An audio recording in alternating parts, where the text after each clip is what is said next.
Bien, creo que estamos en vivo en Instagram, comenzando la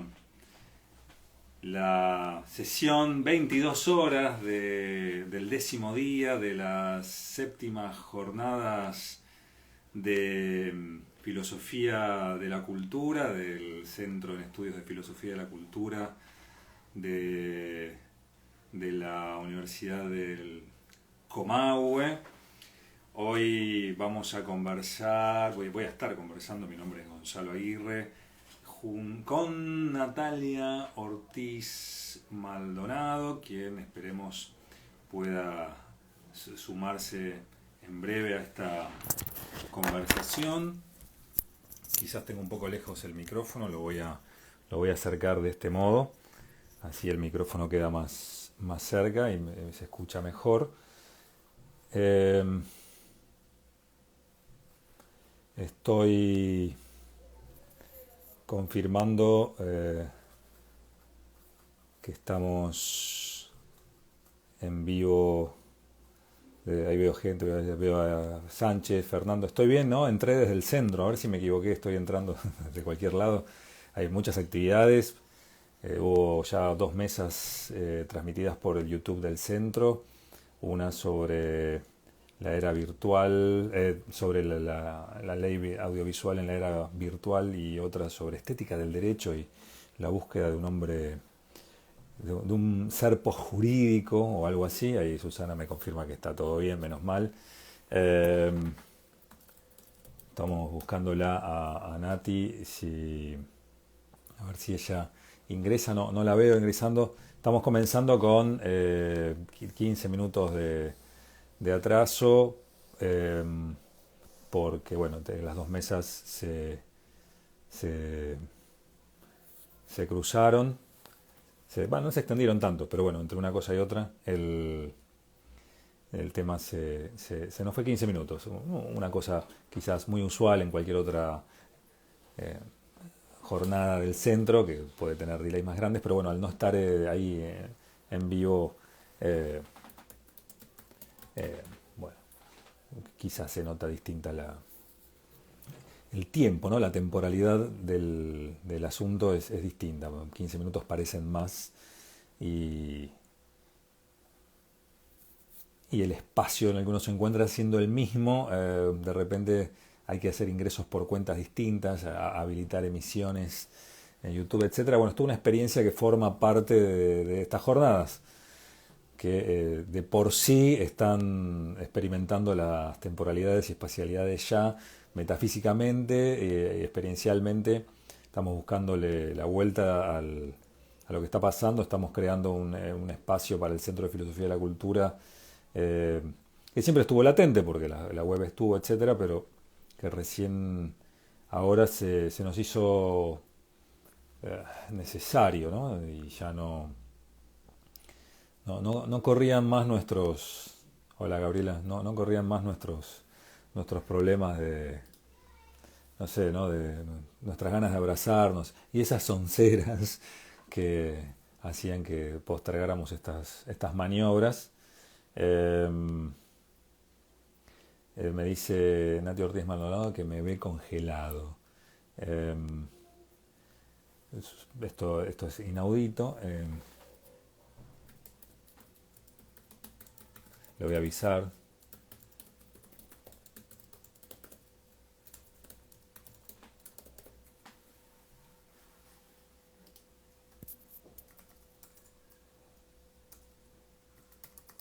Le voy a avisar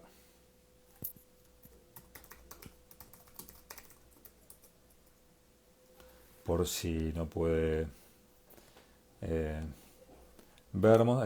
Nos comparan con Netflix, pero excelente, Tamara, excelente. Estamos en eso. Vamos a hacer una plataforma de contenidos académicos.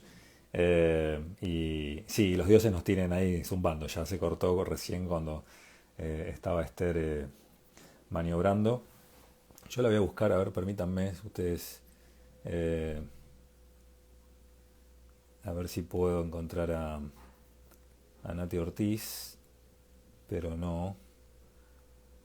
Eh, Ella dice que me ve, permítanme chequearlo. Eh, a ver si... Le voy a preguntar a Natalia, a ver, vamos a ver si reinicia su celu. Yo no la veo, no la veo.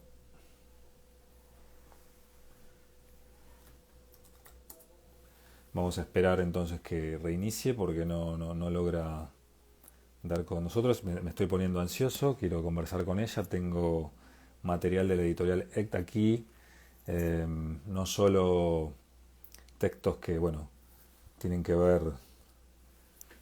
Esperen que se los muestro.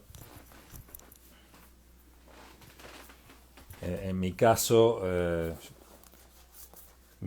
la editorial ECT me hizo el honor de publicar Analítica de la Crueldad, que es mi tesina de maestría del 2008, publicó hace, ¿no?, 10 años después, en una hermosa colección de libros que incluyen Santas Incubaciones de Katarnak y Anka Bandar, Hipercolibrí de Juan Salzano, Todas cuerdas de Romina Fresi, y me falta uno, mirá, lo perdí por aquí. Bueno, ahora también me olvidé el libro de gran físico argentino y filósofo. Bueno, ahora que entre Nati me lo va a recuperar. Ahí veo a ECT, libros. Fíjate si me mandás la solicitud de...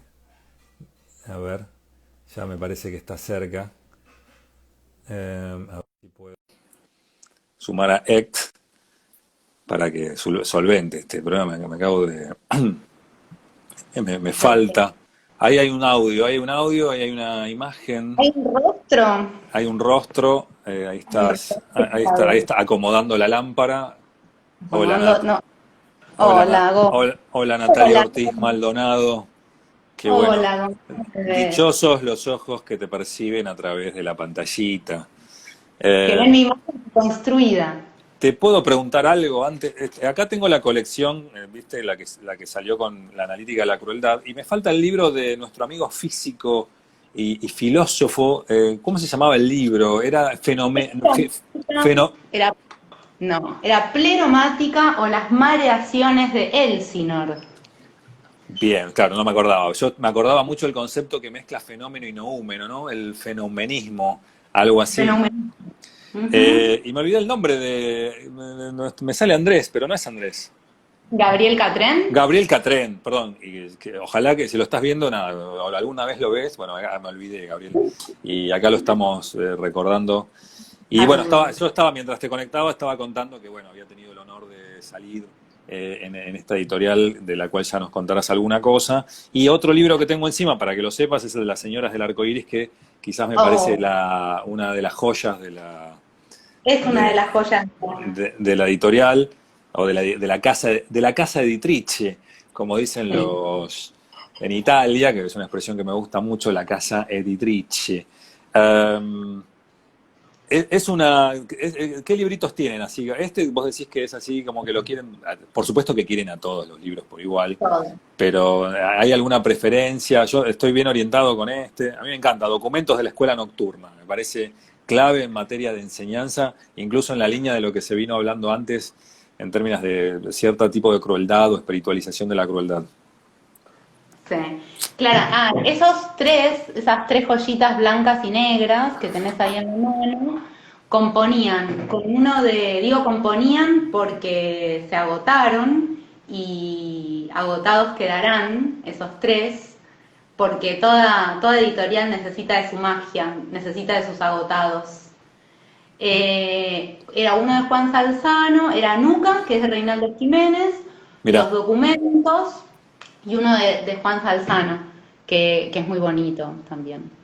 Y esos tres quedaron ahí quedaron como en esas joyas, ¿no? Que aparecen, forman parte de la serpiente editorial. Aparecen unos huesos, unas escamas, y después se retraen, y después se ven cuando reaparecen. Forman parte del hacer de la gran serpiente de papel. Hacer esas cosas que hacemos a veces. Generar una incandescencia, que aparezca, que se retraiga, porque si no vamos a pensar que todo va, se catalogiza, todo se digitaliza, todo se encuentra, pero también necesitamos nuestras joyas que aparezcan y desaparezcan, ¿no? Es como un latir de unas joyas que aparecen y desaparecen. Forma parte del hacer. Forma parte de la muesca. El El otro día hablamos de sí. la muesca. ¿Te acordás que hablamos de la muesca? Sí, me acuerdo. No, no te acordás. Bien. Decíamos que a veces, en el medio de los procesos de digitalización tan violenta, hoy me acordaba del amigo Calazo, hablando de la digitalización en su doble rol de editor y de escritor, y hablaba de este proceso tan violento, de la extrema, él hablaba del proyecto Google 2004.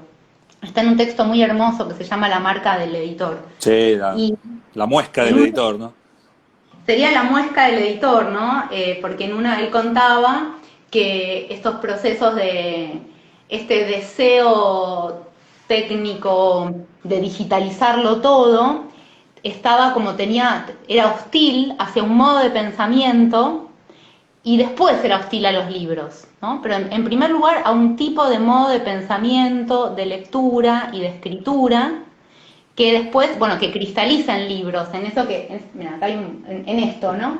En cualquiera de esto, y que la voluntad de ese proceso de digitalización total tenía que ver con, el libro es una isla, ¿no? El libro es una isla que reclama un modo de la escritura, un modo de la lectura, que tiene es del siglo XII, ese modo, que se llama cultura libresca, ¿no? Que tiene que ver con una rumia, que tiene que ver con una soledad, con una temporalidad, más allá de los proyectos de lectura colectiva, que respetan también, ¿no? Una temporalidad, sé que haces esas cosas por ahí, pero más allá de eso, sé que haces esas cosas, he sido víctima de esas cosas en mi juventud, pero los libros requieren una temporalidad. Cuando leemos estamos solas, estamos solos, y hay una temporalidad. La cultura libresca me estaba acordando del Didascalión, ¿no? Que fue uno de esos libros del siglo XII,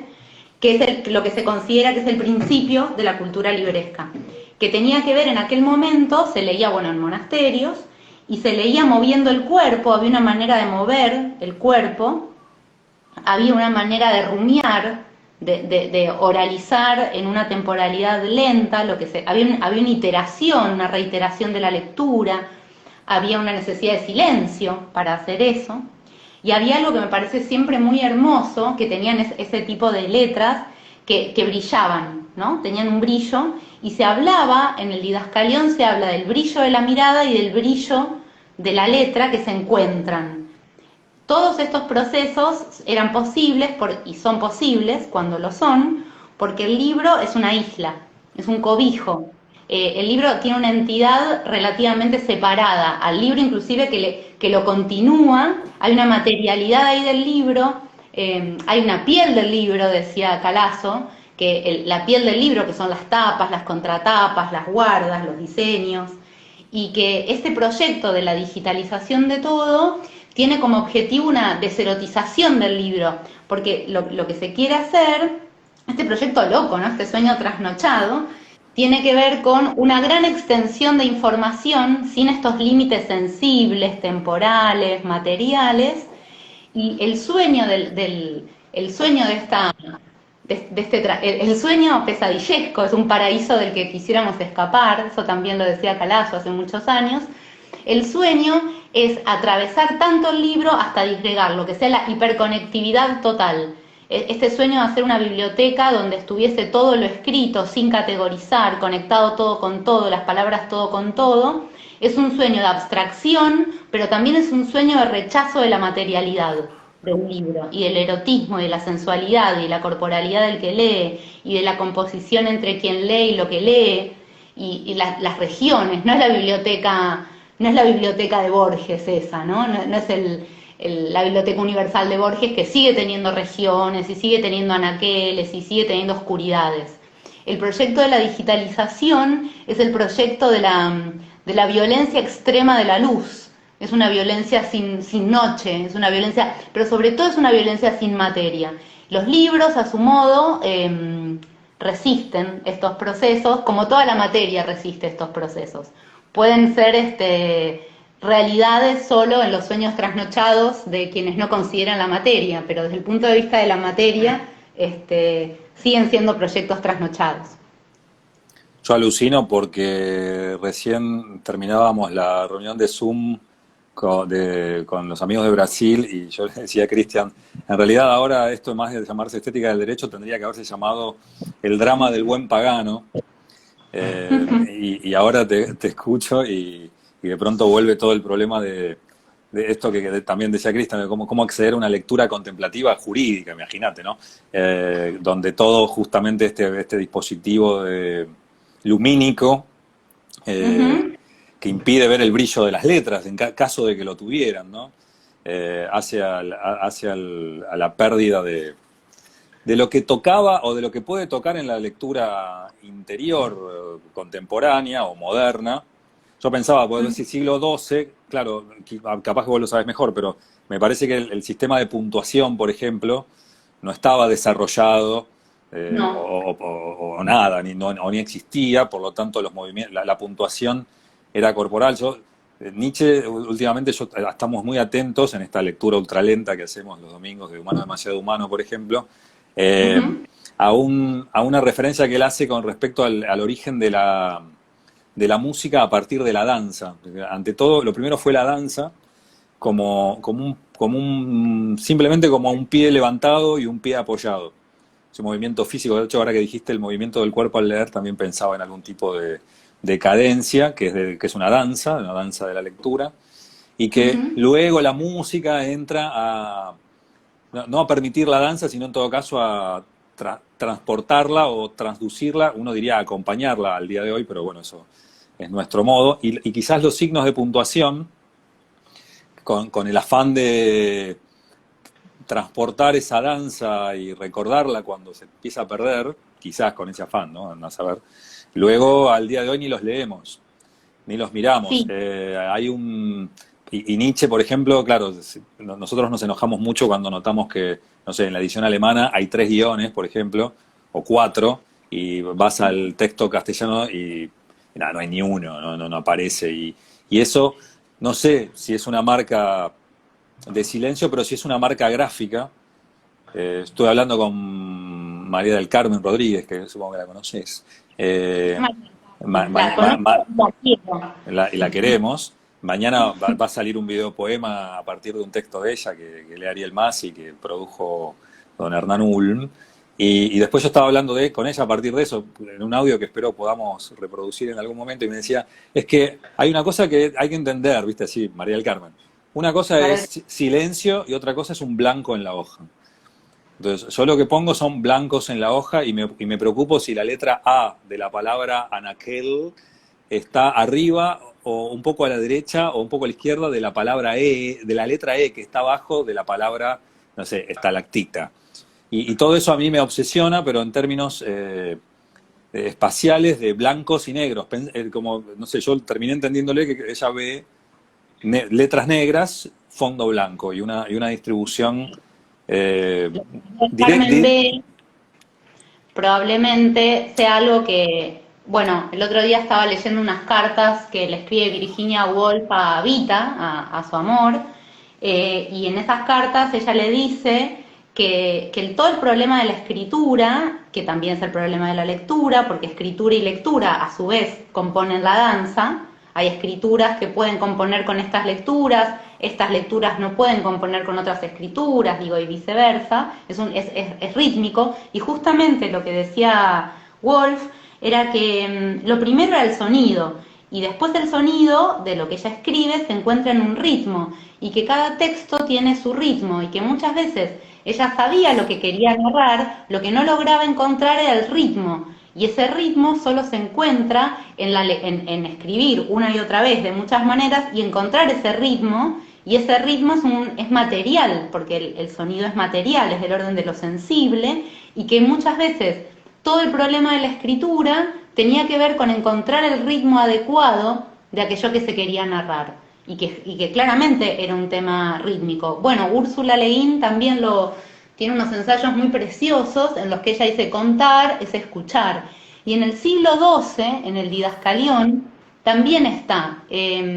El Didascalión es un texto, bueno, nada, del siglo XII, que se considera que es como las bases de lo que después se llama la cultura libresca, y que no es que la imprenta posibilita la escritura más o menos parecida a la que conocemos, sino que como estaban estas condiciones, estos modos de pensamiento, este modo de lectura y este modo de escritura, es que después pudo existir, unos siglos después, puede existir el objeto técnico imprenta, digamos, esa tecnicidad y esa sensibilidad, porque la sensibilidad era previa y ya se venía tramando desde esta lectura y escritura rítmica, monástica, corporal. De hecho, en ese texto, que me parece un gran texto, de más está decirlo, se habla de que esa escritura y esa lectura tenían una naturaleza, tenían una práctica y tenían una disciplina. Y cuando se dice cuál es la naturaleza de la lectura y de la escritura, la naturaleza es escuchar. El fenómeno, escribir tiene que ver, o leer, tiene que ver con escuchar lo que efectivamente ocurre y lo que el mundo dice. La práctica tiene que ver con hacerlo muchas veces, y la disciplina tiene que ver con la humildad. Eso es muy bonito lo que dice Víctor ahí. Dice, bueno, la disciplina es la humildad, es ese repliegue de quien está ejecutando para hacer que su contraparte se despliegue. Y lo que pasa también es que en este ejercicio, en esta fisiológica de la lectura y de la escritura, lo que estaba en juego, el objetivo del juego, era la sabiduría. Pero la sabiduría en el siglo XII, en esa tradición, no es una experiencia intelectual. La sabiduría en el siglo XII era formar parte del milagro de lo viviente, formar parte del mundo. Y formar parte no era entender a Dios, digamos, sino que formar parte era formar efectivamente, materialmente parte, dejarse impactar por el mundo, que era Dios, una idea bastante espinosista, digamos, en el siglo XII, o por lo menos en el Didascalión, dejarse arrebatar por ese Dios. Y si uno era humilde y lo hacía muchas veces y escuchaba, ocurría ese encuentro. Ahora que decís Spinoza, si uno agarra, ahora que me lo decís, pienso que la ética, así como está armada, more geométrico, que en principio a nosotros, si uno escucha amores geométricos, dice, bueno, no sé, no tiene intensidades, no sé, es como formal. Claro, inversamente lo que logra es una especie de repliegue perfecto y te invita, es un envite, digamos, y evidentemente hay un training ahí, así como hay una cosa de escribir y escribir y escribir, también hay algo de leer y releer y releer. Yo últimamente ando mucho con la frase de Miguel Morey, que bancaba mucho la idea de mejor leer un libro 2 veces que leer 2 libros. Claramente. Y ahora que con lo que estás diciendo toma una relevancia porque, no sé, la ética, no sé, no se lee, requiere aprender a leer de nuevo, digamos, nuestro modo de aprender. Nosotros sabemos leer en clave escolar, digamos, no sé, como manejamos un espectro, no sé, si el espectro lógico de lectura, no sé, es de 180 grados, no sé, 360, lo que quiera, nosotros leemos en 20 grados de eso, ahí leemos y escribimos, y cualquier cosa que se vaya de eso, no sé, ya lo llamamos poesía, porque no se nos ocurre otra palabra, y quizás no esté mal, digamos, quizás está bien de llamarlo poesía a eso, pero el envite es a leer medio a la siglo XII, ¿no?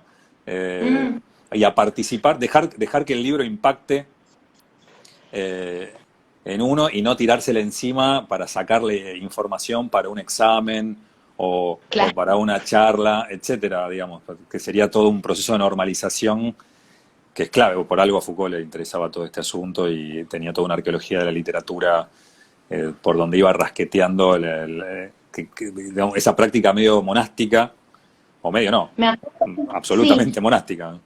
Absolutamente monástica, porque ya estaban ahí, no había un lugar al que ir, digamos. El hecho de la lectura o de la escritura se consumaban a sí mismos, no había un examen donde te preguntaban cosas, ¿no? El tema era saber danzar.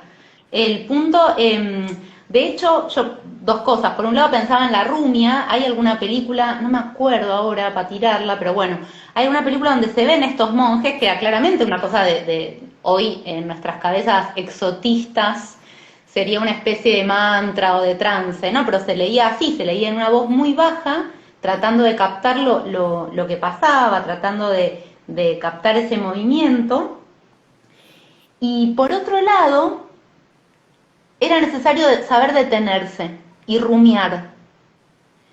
En esta peli, que no recuerdo el nombre, quien lee, que es casi todo lo que pasa en la peli, se detiene y rumia, ¿no? Y de hecho las metáforas digestivas tienen todo que ver con la lectura, ¿no? Lo que se va digiriendo, pero no digiriendo como aprendiendo, como, a ver, es como si solo pudiésemos vincularnos con los libros y con lo viviente y con lo que llamamos naturaleza, lo que llamamos otros, otras, con este modelo del cazador y de la presa, con el modelo de la dominación, ¿no? Leemos para apresar, leemos para apropiarnos, leemos para poder repetir, leemos para contarle a otros, leemos para comprender. En cambio, este otro modelo de la lectura y de la escritura tiene más que ver como leemos para hacernos amigos, tiene más que ver con la amistad, tiene más que ver... Siempre me acuerdo del buen Simondón cuando decía que una no escala una montaña para apropiársela.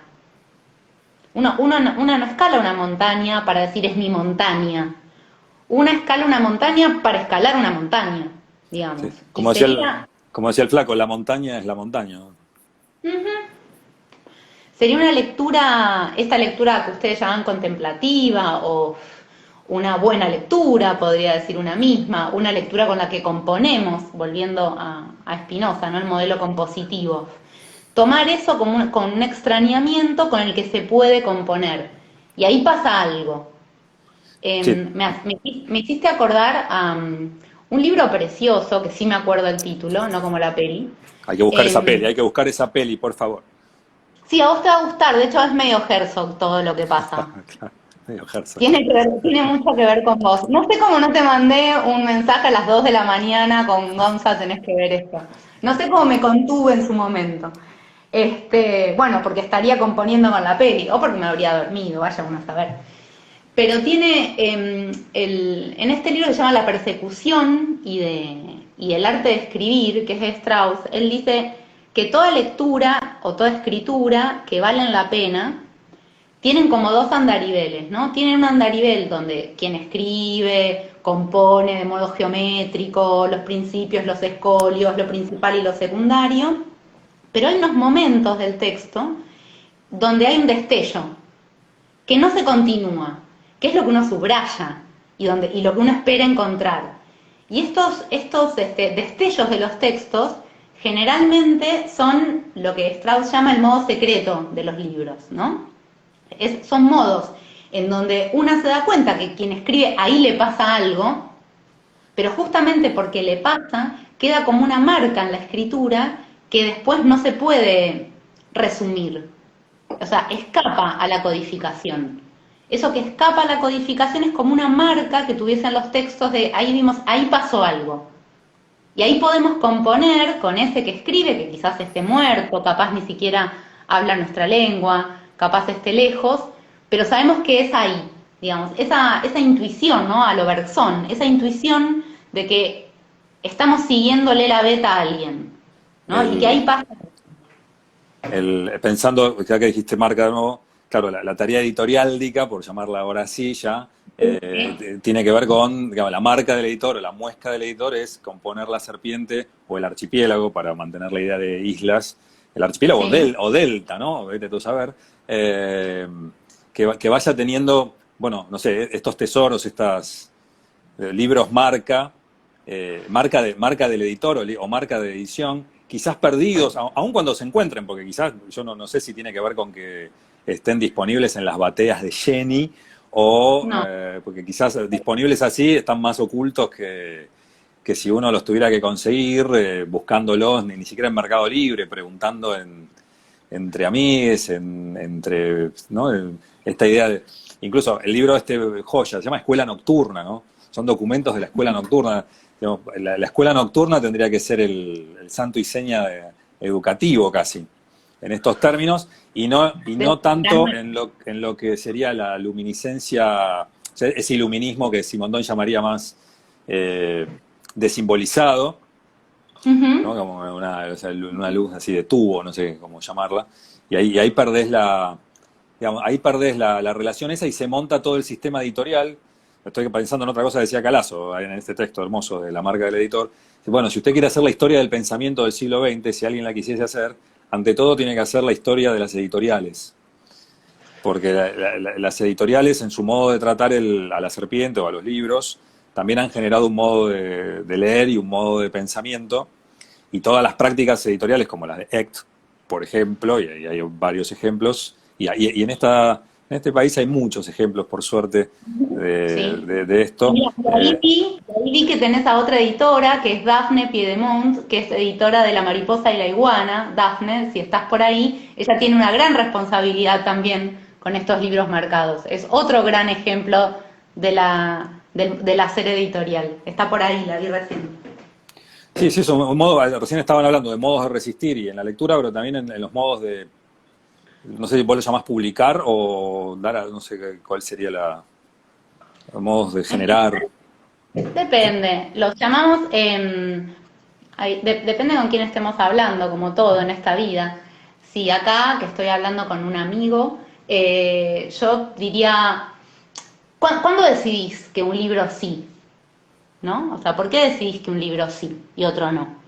El gran laburo de las editoras y de los editores es rechazar. O sea, por cada libro que sí sale, hay muchos que no. Que vos sabés que no, que estás o sea, que estás organizando tu serpiente. Y es como el criterio totalmente poco criterioso y azaroso, si una quisiera, en realidad no es azaroso. ¿Cuándo decimos que un libro sí? Decimos que un libro sí cuando pasan dos cosas. Cuando ese libro tiene esta marca, o sea, ahí hay alguien a quien le pasó algo. Hay un encuentro, el libro está marcado. Es esa persona quien escribe, viva o muerta, o en las zonas intermedias en las que esto puede ocurrir, le pasó algo, se encontró con el mundo, tuvo un encuentro con el mundo, un encuentro sensible, en el sentido de la estética simondoniana. O sea, acá hubo un encuentro de esta persona con el mundo.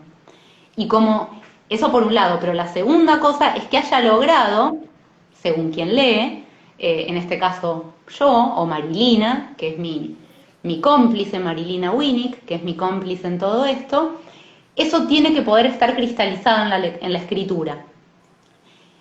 Pero hay uno más, que es que eso tiene que componer de alguna manera con esta persecución que hacemos para seguir dándole páginas a la serpiente, ¿no? O seguir componiendo los istmos o los puentes entre las islas, ¿no?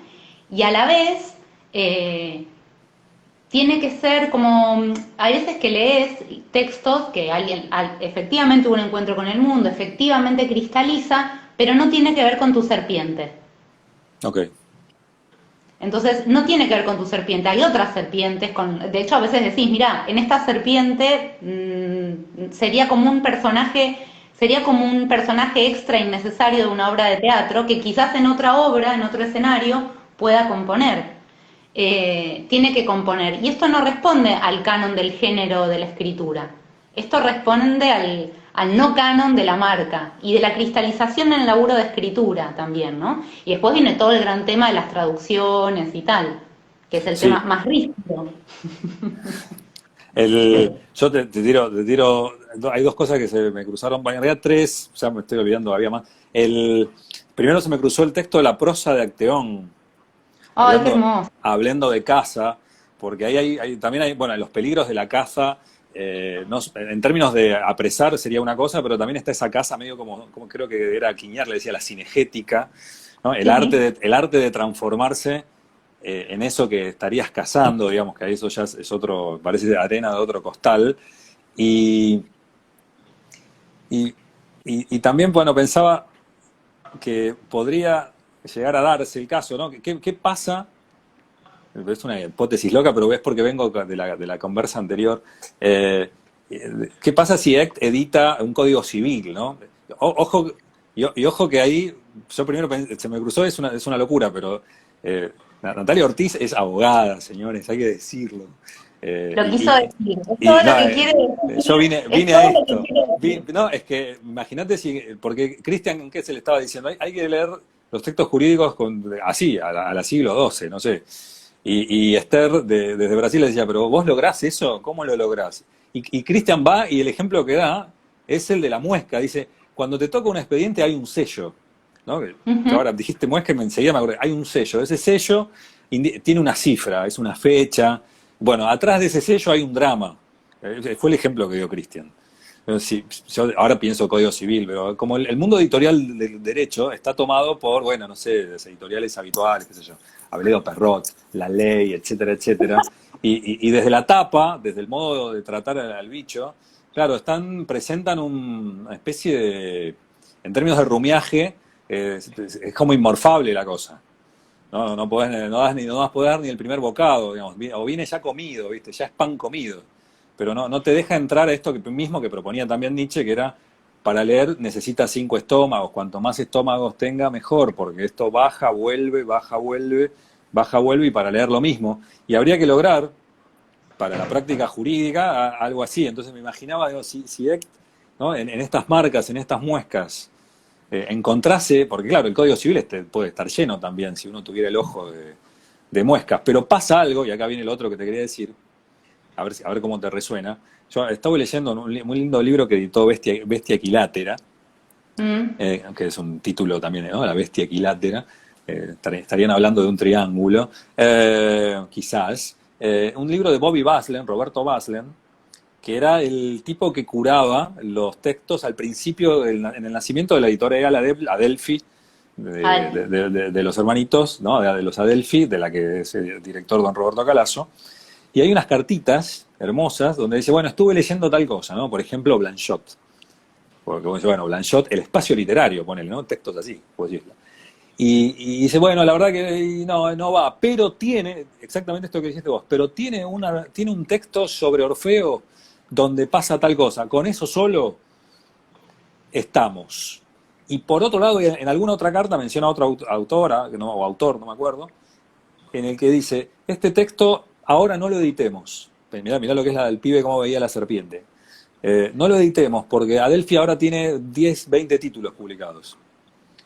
Entonces, ahora lo que podríamos marcar de esto todavía no camina. Ahora, cuando tengamos 100 textos, los 100 títulos, no sé cómo se diría mejor, publicados, ahí sí. editémoslo, porque cuando entre en la cadena de lo que estamos armando, Ujú. le va a brillar la marca, ¿no? No sé si ahí hay como ahí veo Sí, yo veo una totalmente. casa ahí, una casa medio acteón con los peligros del caso, ¿no?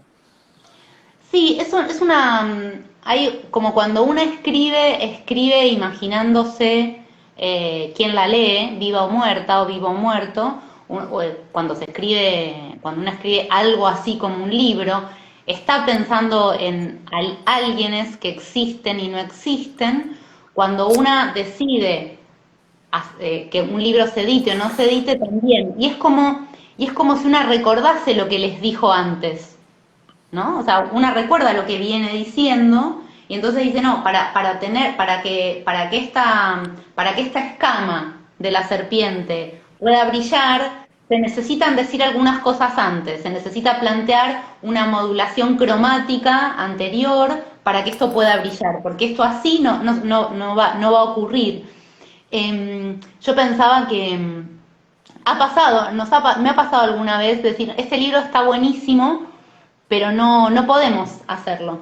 No lo podemos editar ahora porque faltan escamas, falta color, falta la metáfora, otra metáfora súper clarísima para pensar esto, bueno, que no es una metáfora, es otro, que no es una metáfora en el lenguaje, es cuando una piensa cómo se compone un disco, ¿no? O sea, cómo se hace un disco. Y es exactamente así, o sea, es una especie de afinación con lo que va ocurriendo.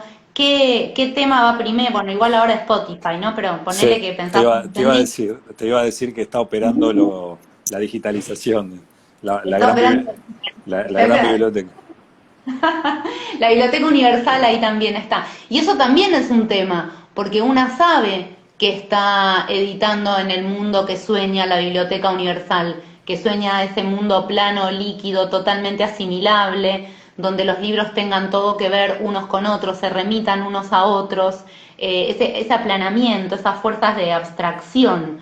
Una sabe, entonces plantea intervenciones diferentes, que nunca es la misma. Por ejemplo, bueno, que un libro no esté, o que aparezca otro, que parece una cosa y es otra. Me acordaba de Calazo cuando pensaba cómo hacer las tapas, ¿no? ¿Cómo se hacen las tapas? O cómo se escribe en Calazo, que para mí es uno de los mejores escritores, pero si no el que más, mirá, estoy pensando ahora, me dudé, vacilé, cuando piensa las tapas o cuando piensa las solapas y las contratapas, y dice, bueno, ¿cómo se hace esto? ¿Cómo hacemos esto sin mentir? Y dice algo, a ver si lo tengo, puede ser que lo tenga, ¿eh? Puede ser que lo ¿Está en tenga. la marca del editor o en Cartas a un desconocido, ¿no? Porque hay un librito que presenta todas no todas, una selección de las contratapas, un libro con selección de contratapas, y no sé si la contratapa de ese libro está escrita por Calazo, pero ahí él inventó un género casi, descubrió un género sería. El género ¿lo tenés? No, Obvio, mira, acá lo tengo. por supuesto. Está hablando de las tapas y de las contratapas y de en qué sentido la edición es un género literario, como la filosofía, como el derecho, como los mails, como WhatsApp, ¿no? Y dice, de todo esto, de todo lo que él dijo, que podría ser esto mismo que acabamos de decir, de todo esto solo queda huella en las solapas que publicamos.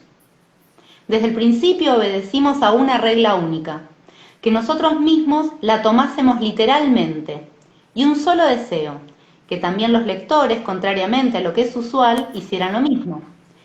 En esta estrecha jaula retórica, menos esplendente, pero no menos severa de la que puede ofrecer un soneto, se trataba de decir pocas palabras eficaces, como cuando se presenta un amigo a un amigo, superando ese leve embarazo que existe en todas las presentaciones, incluso y sobre todo entre amigos, respetando al mismo tiempo las reglas de la buena educación que imponen no subrayar los defectos del amigo presentado.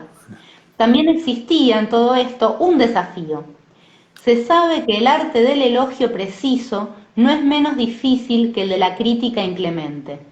Se sabe también que el número de adjetivos adecuados para elogiar a los escritores es infinitamente menor que el de los adjetivos disponibles para alabar a Alá.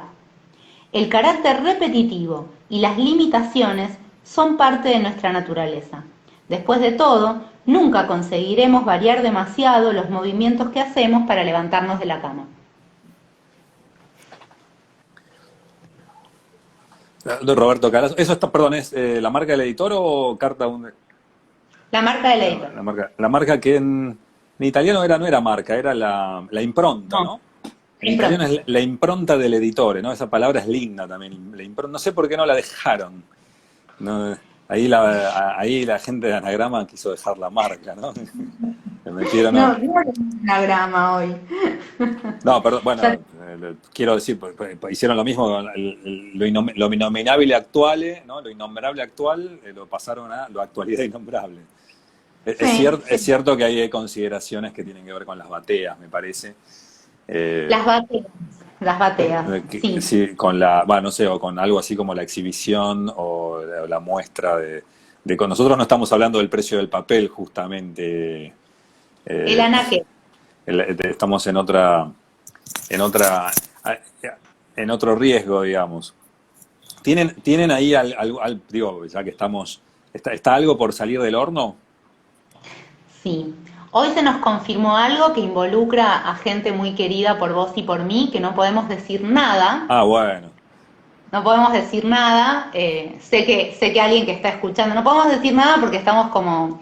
Sepan que quizás los invitemos a una kermés para juntar fondos para pagarnos derechos. Esto puede ocurrir, hay que organizar una kermés, quizás no ocurra.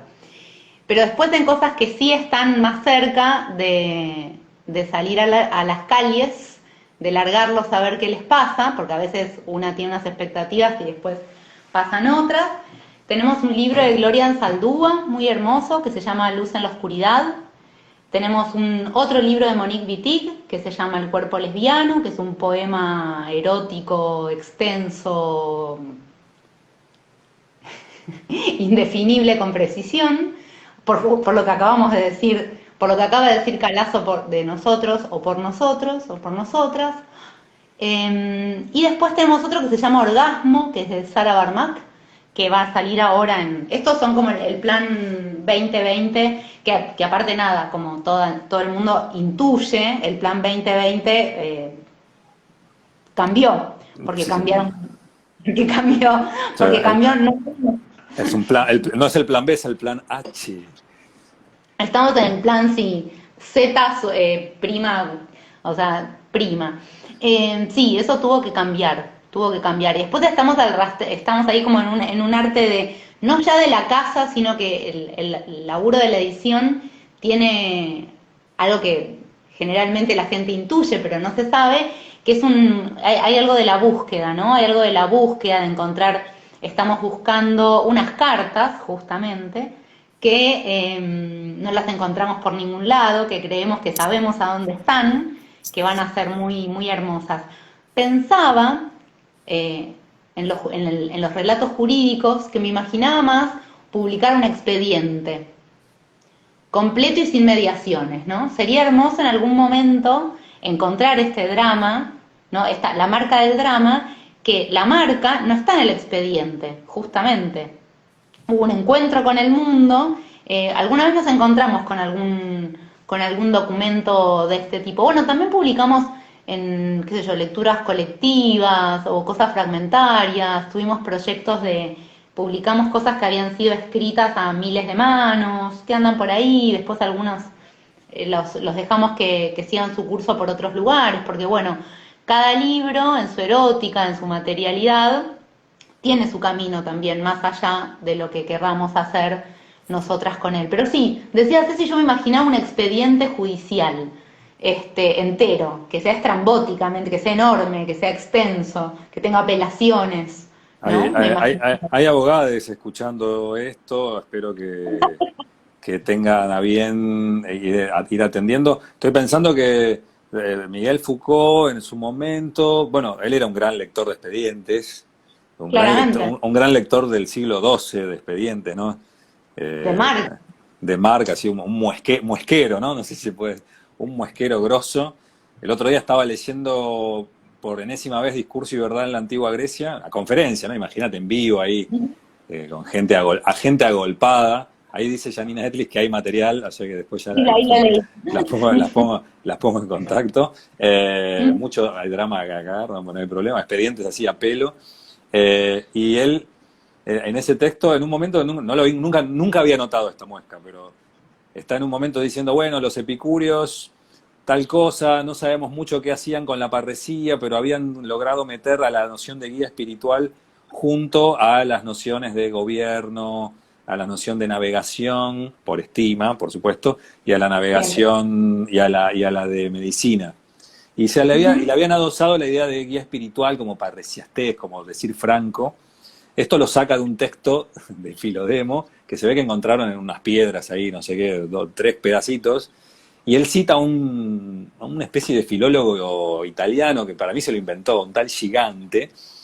Dice, bueno, gracias a él pude de este texto extraer esta idea, la que te estoy contando, y al toque dice, bueno, pero en el siglo IV, en el año 345, encontramos un texto de Gregorio de Nisa, donde Gregorio de Nisa dice que la parresía, o esta guía espiritual, es el ars artium, es la tecne tecnon, el arte de las artes y la técnica de las técnicas. O sea que en 400 años mutó esto que venía a la cola, había tomado, y bueno, de ahí larga todo el rollo pastoral, pero mirá no sé, digo, me trataba de dramatizar el momento en que el susodicho Miguel está leyendo Gregorio de Nisa, o alguien del equipo que le dice, don Miguel, mire lo que encontré, no sé, algo así, y que tenga la capacidad de cristalizarlo a su vez, porque también esto es un asunto, ¿no? Y que te ilumine de pronto una oscuridad,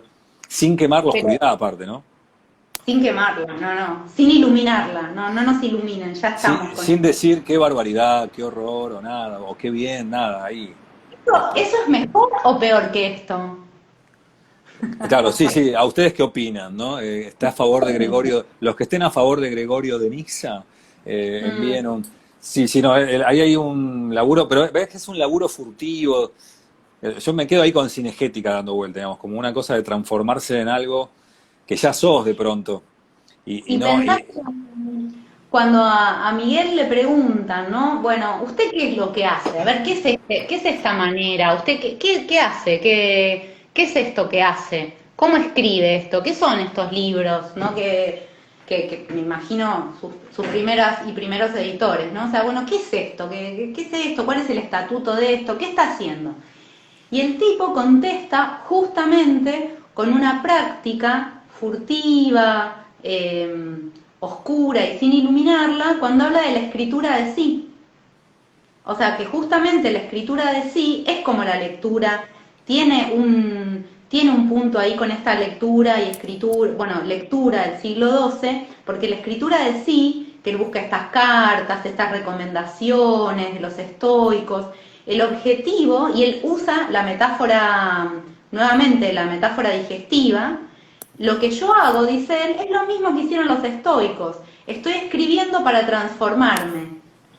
O sea, no estoy escribiendo para contar, sino que estoy escribiendo para lograr una transformación a través de este proceso de la escritura. Y por eso dice, bueno, las prácticas están en algo que se tradujo medio raro, como la escritura de sí como práctica de la libertad, qué sé yo, pero bueno, está mal traducido, no importa.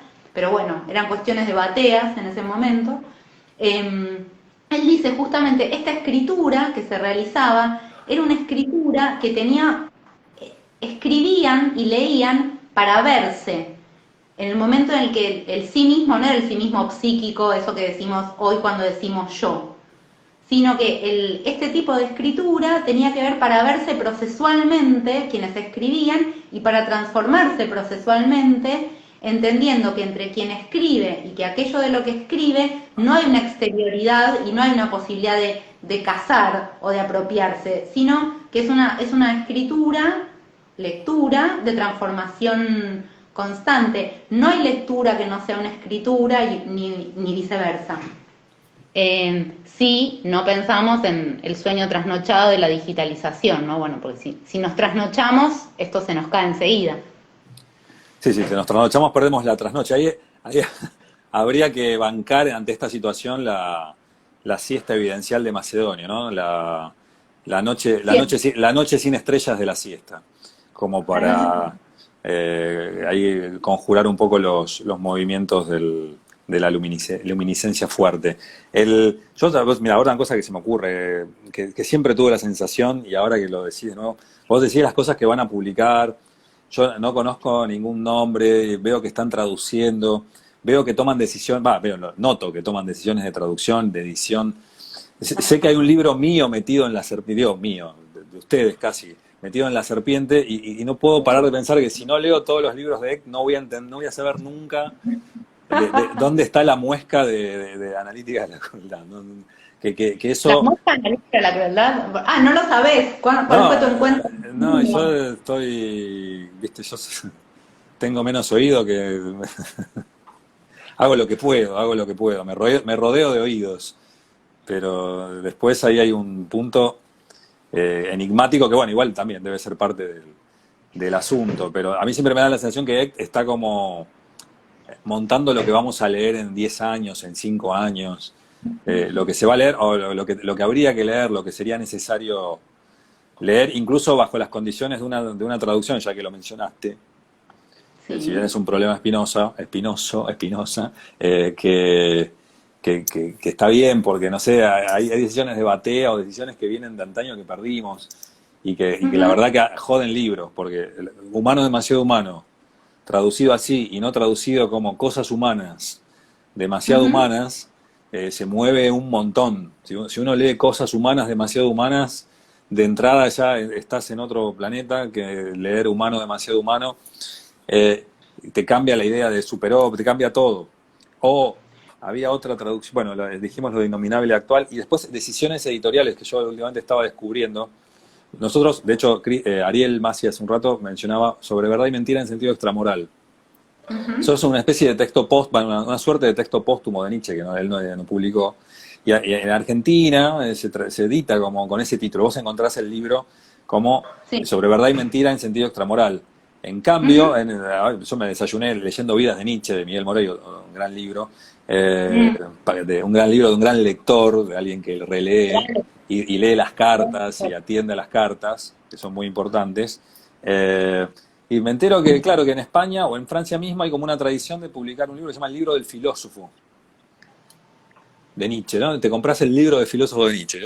¿Qué es esto? Digo, no, es un laburo de edición y de traducción y de selección de fragmentos póstumos, entre los que se incluye sobre verdad y mentira en sentido extramoral. Y claro, eso, de hecho ahí Miguel se ocupa de, bueno, la verdad que estaría bueno en realidad leer todos los fragmentos seguidos, porque si no parece que Nietzsche estaba pensando esto, pero esto venía entrecortado y con una línea de rumiado específica. Y así, digamos, yo no sé, las decisiones que toman ustedes, me parece que hacen una resistencia nocturna, ¿no? Porque no, casi es indetectable, pero que a la larga nos va a ir haciendo una diferencia. Cuando yo no soy una traductora profesional, ni una editora profesional, ni una abogada profesional, ni una escritora profesional,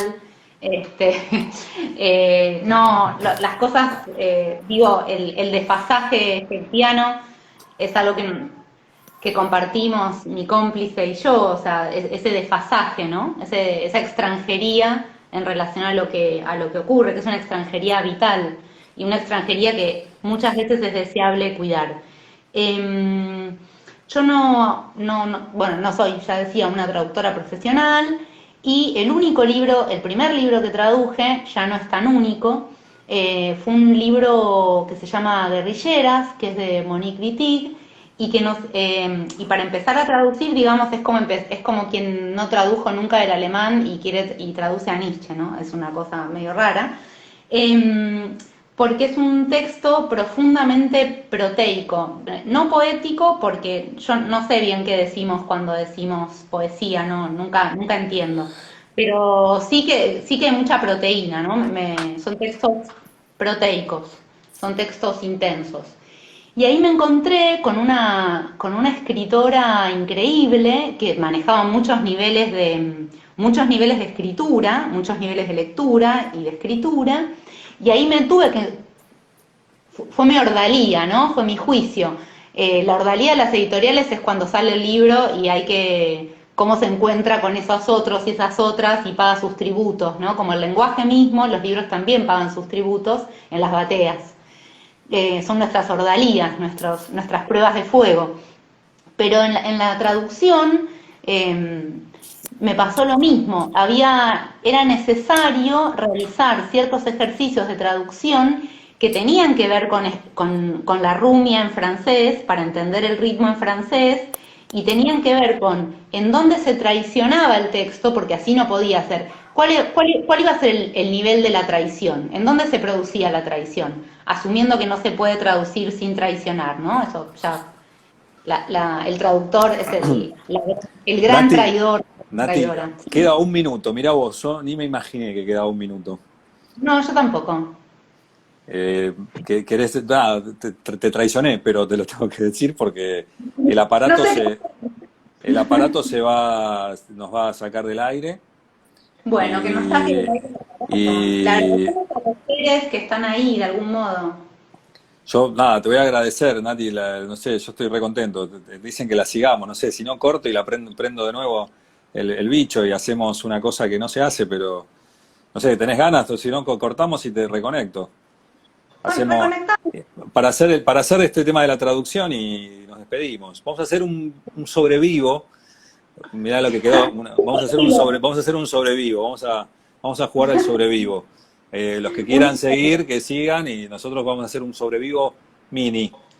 Ahí ¿Cómo vamos se hace? yo voy a finalizar y de ahí en un minuto me reconecto. Dale, Ahí vamos. dale.